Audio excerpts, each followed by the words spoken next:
अभी हमने प्रीवियस वाली वीडियो में देखा था कि हम शेयर्स किस में इशू कर सकते हैं, डिस्काउंट में। हमने पढ़ा था हमारी पहली एंट्री हुई थी एप्लीकेशन की, bank account debit to debenture application, फिर दूसरी हमने ट्रांसफर करी debenture application to percentage debenture.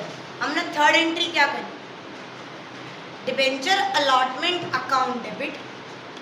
हमने थर्ड एंट्री क्या करी थी, debenture allotment account debit, discount on issue of debenture account debit to percentage debenture. मैंने कहा था 1 लाख ये 10,000 डिस्काउंट दिया, 1,10,000।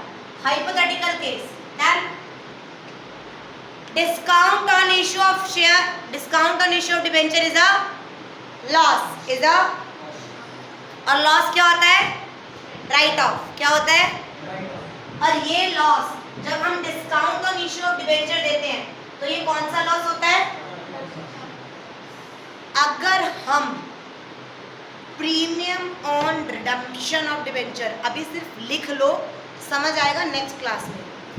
अगर हम discount on issue of debenture, या वैसे तो ये नीचे लिखना चाहिए, मेरे पास स्पेस नहीं है, premium on issue, premium on redemption of debenture,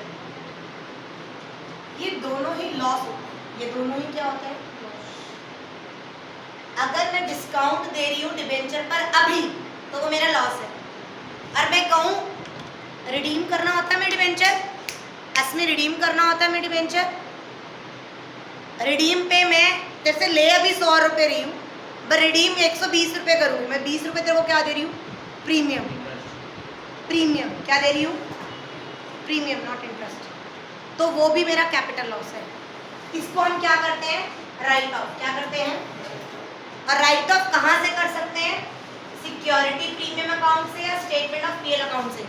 कुछ याद दिलाऊं, हमने एक पढ़ा था सिक्योरिटी प्रीमियम को हम 5 जगह यूज कर सकते हैं एज पर सेक्शन 52 सबसेक्शन 2, याद है, सेक्शन 52 सबसेक्शन 2, इसमें इन्होंने ना 5 चीजें बताई थी कि जो भी पैसा सिक्योरिटी प्रीमियम में कंपनी वाले ले रहे हैं, बाय बैक ऑफ शेयर्स, वो 5 जगह यूज कर सकते हैं। Buy back of shares, issue fully paid up, fully paid up अगर बोनस शेयर्स हो, writing off preliminary expenses, writing off preliminary expenses, एक और था writing off premium on redemption of debenture, writing off discount on issue of debenture, या writing off premium on redemption of debenture, writing off discount allowed on securities of commission holder. समझ आया।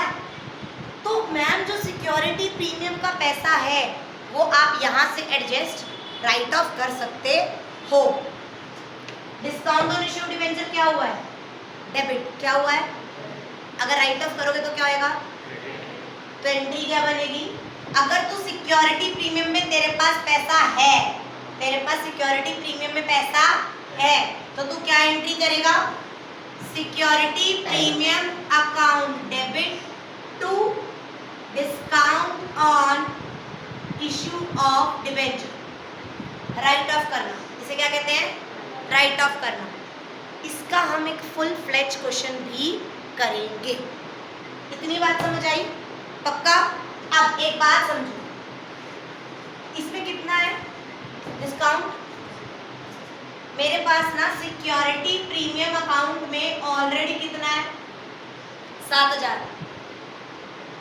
Question में लिखा हुआ है security premium में already आपके पास कितना है, क्योंकि क्वेश्चन में सिक्योरिटी प्रीमियम तो आ नहीं सकता, मतलब एक ही डिबेंचर क्या तुम प्रीमियम पे इशू करोगे या फिर डिस्काउंट पे इशू करोगे, दोनों पे तो इशू नहीं कर सकते ना। तो क्वेश्चन में मेंशन है कि तुम्हारे पास सिक्योरिटी प्रीमियम में 7,000 है, डन।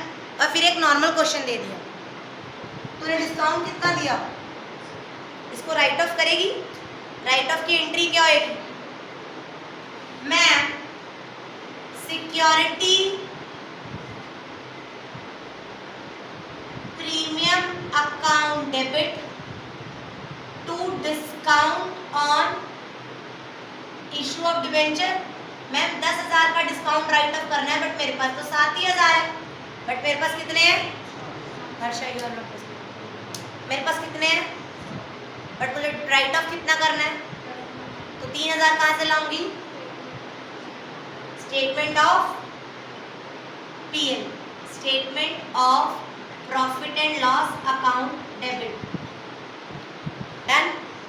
इसी क्वेश्चन में तुम्हें सिक्योरिटी प्रीमियम का 7,000 अमाउंट नहीं दे रखा और नॉर्मल क्वेश्चन करेक्ट दे रखा है, जैसे अभी हमने करा था ना, अभी हमने जब हमने डिस्काउंट वाला हमने करा था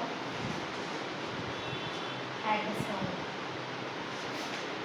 याद है अभी हमने करा था 10,000 डिबेंचर्स हैं और 10% डिबेंचर 10,000 इशू कर रही हूँ, 3 एप्लीकेशन, 5 अलॉटमेंट, 5 माइनस 1।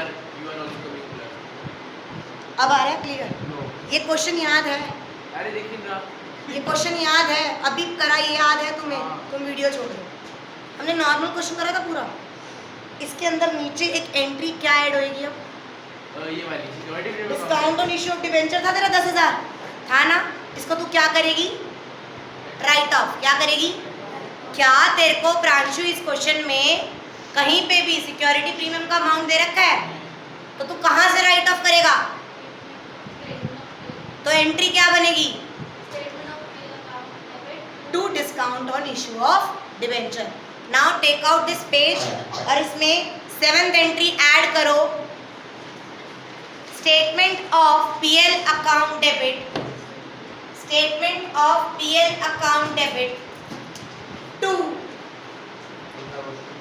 अभी हमने पहले क्वेश्चन करा था ना, एक क्वेश्चन करा था 10,000 डिबेंचर इशू करे थे पार पे, प्रीमियम पे, डिस्काउंट पे, तो डिस्काउंट वाले में हम डिस्काउंट जो दिया हमने, discount on issue of debenture, वो एक कैपिटल लॉस है और कैपिटल लॉस है तो उसे राइट ऑफ करेंगे, और राइट ऑफ कहाँ से करेंगे, पहली प्रायोरिटी कौन सी रहती है,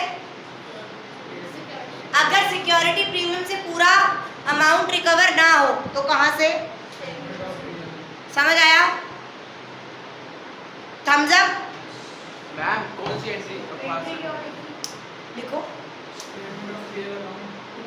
statement of PL account debit to discount on issue of debenture, statement of PL account debit,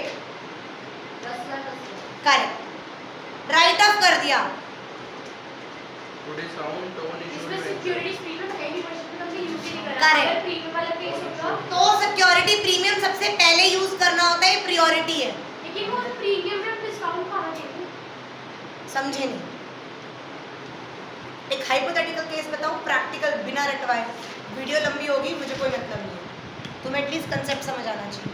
मैं एक कंपनी हूँ XYZ लिमिटेड, ओके भाविक, मैं शेयर्स भी इशू कर रही हूँ और मैं डिबेंचर भी इशू कर रही हूँ। मान लो मैंने शेयर्स इशू करे थे प्रीमियम पे, किस पे करे थे, मेरे पास प्रीमियम में ऑलरेडी 4 लाख रुपए पड़ा है, क्या वो 4 लाख रुपए जो मेरे पास आया हुआ है वो मैं कहीं पे भी यूज कर सकती हूँ? The answer is as per section 52 sub section 2 से 5 जगह इशू कर सकती हूँ। तो मेरा यही होएगा ना, अगर वो 5 जगह अराइज होती है तो मैं फटाफट राइट ऑफ कर दूँ ताकि वो मेरा पैसा यूज हो जाए, एंड ना जाए। मैंने डिबेंचर इशू करे डिस्काउंट पे, मैंने डिबेंचर किस पे इशू करे, डिस्काउंट देना पड़ा 1.5 लाख, कितना देना पड़ा, मेरे पास सिक्योरिटी प्रीमियम में ऑलरेडी 4 लाख रखा है, तो क्या मैं वो 1.5 लाख रुपए राइट ऑफ की एंट्री सिक्योरिटी प्रीमियम से कर सकती हूँ? तो मेरी प्रायोरिटी क्या रहेगी, security premium. Statement of PL is just PL account, PL account बनाते थे ना बचपन में 11th में, डेबिट में सारे खर्चे, लॉसेस और क्रेडिट में सारी इनकम। तो मैडम पहले तो मैं सिक्योरिटी प्रीमियम से एडजस्ट कर लूँगी, नहीं बचा तो भाई प्रॉफिट एंड लॉस में लॉस बुक कर लूँगी। तेरे पास ऑलरेडी अगर पैसा बचा है तो तू अपना लॉस बुक करेगी नहीं ना, तो प्रायोरिटी किसको देते हैं, सिक्योरिटी प्रीमियम। राइट ऑफ करने की किसको देते हैं, अगर सिक्योरिटी प्रीमियम से राइट ऑफ नहीं हो रहा अमाउंट बच गया तो किसको देते हैं, और क्वेश्चन में कुछ नहीं दे रखा तो सिर्फ statement of PL. Is I am clear with the concept, is I am clear with the concept. वो कह रहा है अगर क्वेश्चन साइलेंट हो, ये वन मार्क कर कि डिवेंचर लॉन्ग टर्म है या शॉर्ट टर्म है, 6 महीने में रिडीम होने हैं या 6 साल में रिडीम हो रहे हैं, तुम्हें नहीं पता कि डिवेंचर्स कितने टाइम बाद रिडीम होने हैं, तो हम उसे क्या क्या मानते हैं? डन। मिनिमम सब्सक्रिप्शन वाला केस याद है शेयर्स में कितना होता है? 90%। यहाँ पर कितना होता है? मैम सुनो वो कहते हैं मिनिमम सब्सक्रिप्शन अगर डिबेंचर में हम लेते हैं 75% तभी जब 100 करोड़ या 100 करोड़ से ज्यादा है। डन। हाँ बच्चा समझ आया? पक्का? हाँ बस ये वाले इसलिए पढ़ाए जब भी डिस्काउंट का ऑप्शन है तो नीचे एंट्री रिपोर्ट हाँ नीचे ये एंट्री राइट ऑफ की होगी डिस्काउंट की वजह डिस्काउंट के टाइम। तो ये इतना बड़ा है अपने एंट्री के लिए समझाएगा। ये इसमें अभी जब हम next Friday premium and redemption of debenture करेंगे ना तब भी ये राइट ऑफ होएगा। ये भी समझाऊंगा। समझ ही नहीं आ रही मैम कोर्स ये समझ आया? पक्का? गर्वित को छोड़कर सबको समझ आ गया? पेन डाउन करो। Then we will proceed towards the new topic that is issue of debentures consideration other than cash.